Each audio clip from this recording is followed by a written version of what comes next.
मैं रवीश कुमार। सीमेंट के इन ढांचों को देखकर लगता है आधुनिकता इन्हीं से टपकती होगी, लेकिन जब दिल्ली के किसी गांव में किसी जोड़े की एक गोत्र में शादी करने पर हत्या कर दी जाती है तो आधुनिकता की बुनियादें हिल जाती हैं। हम 21वीं सदी और दिल्ली की तरक्की को लेकर आंखें फाड़कर हैरान होने लगते हैं, लेकिन ये देखना भी जरूरी है कि दिल्ली के गांवों में सामाजिक ढांचा कैसे बचा रह गया है, किस तरह से उसे बनाकर अभी तक रखा गया है।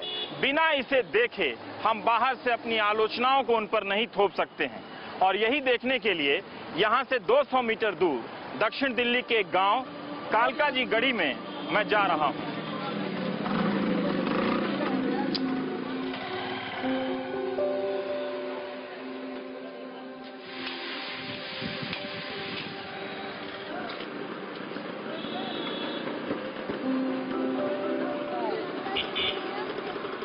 बेतरतीब शहरीकरण से आसमानों में बनते सुरंग और जमीन पर बजबजाता बाजार, पांव रखने की जगह नहीं, लेकिन घर के भीतर ड्राइंग रूम में 15 लाख की स्कोडा कार खड़ी है। आधुनिकता की हर दुकान और सामान बिकते हैं यहाँ। मेरी नजर इन नामों पर है जिनके आखिर में बैसोया लिखा है, जैसे शर्मा पांडे लिखते हैं, मगर बैसोया गोत्र है, गुर्जर जाति का गोत्र। आप देखना नहीं चाहेंगे कि गोत्र का हिसाब किताब कैसे रखा जाता है, एक गांव की पहचान कैसे बनती है। नीम के पेड़ के नीचे बैठे पुरोहित पंडित जीत राम यही तो बाँच रहे हैं। पोथी खुलती है और इस भाट के हर पन्ने से इतिहास पलटने लगता है। बैसोई गुर्जर जिनके प्रथम मुकाम थान लिकास आए यजमान, गढ़गजनी से आए मुल्तान, मुल्तान से आए मौजी नगर से यजमान आए दिल्ली डेरा फतेहपुर, दिल्ली डेरा फतेहपुर से आए यजमान अलीपुर, अलीपुर से यजमान बसे हसनपुर, हसनपुर से यजमान बसे पेलंजी, पेलंजी से यजमान बसे यजमान कालका गढ़ी। ये मात्रा ये जो है लिखा हुआ जीत। बिना मात्रा वाली गांडवी लिपि में भाट ने माइग्रेशन का पूरा चार्ट बना रखा है। राजधानी दिल्ली के सभी 360 गांवों का इतिहास गोबर से लिखी गई इस पोथी में दर्ज है। हाँ, संमत 1972 में लिखी गई है। पोथी में परिवार, पत्नी, गांव, शादी और गोत्र लिखा होता है।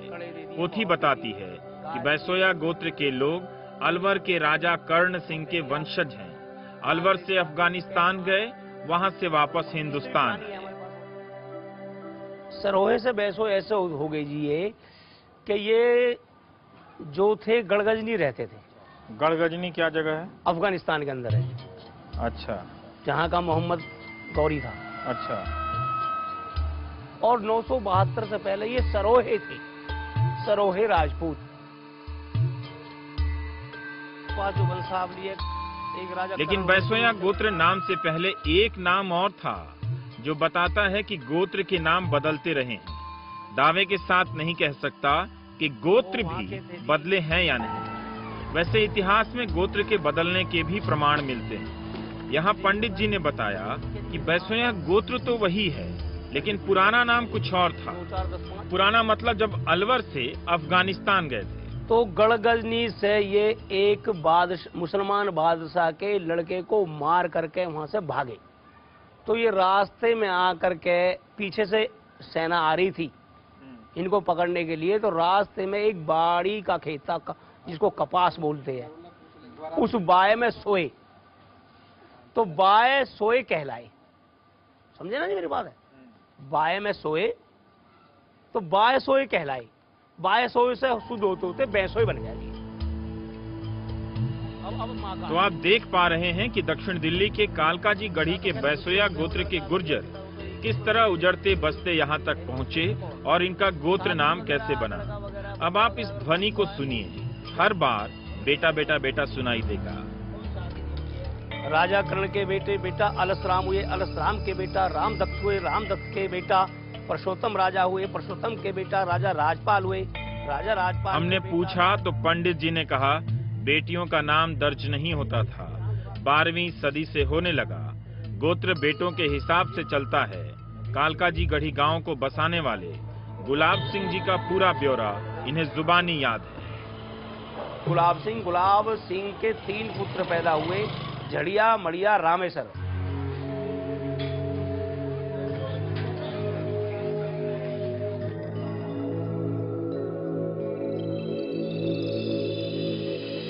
गांव के चौपाल में भी सभी बुजुर्गों की तस्वीरें लगी हैं। सबको मालूम है इनके किस्से, नाम। हुक्का की मंडली में जानकारियां इधर उधर होती रहती है। बाकी प्रमाण पंडित जी दे जाते हैं। हर 3 या 4 साल में एक बार आकर नाम दर्ज कर जाते हैं। इस पोथी में दर्ज गोत्र में हेर फेर की संभावना कहीं भी नहीं है। एक बदलाव और है। बढ़ौली, बुढ़ैना, इमादपुर, धौजा, बड़खल ये फरीदाबाद के कुछ गांवों के नाम हैं जहां कभी गुर्जरों को इस्लाम धर्म अपनाना पड़ा, लेकिन गोत्र नहीं बदला।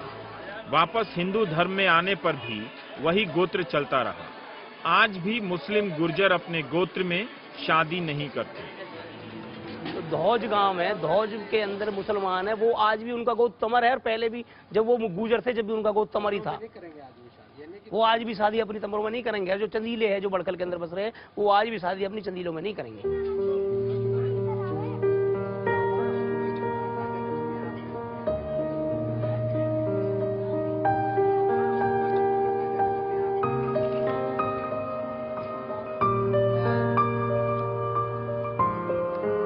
इसके बाद हम पंडित जी के साथ एक घर में दाखिल होते हैं, देखने के लिए कि गोत्र और नाम इनकी पोथी में कैसे दर्ज होते हैं।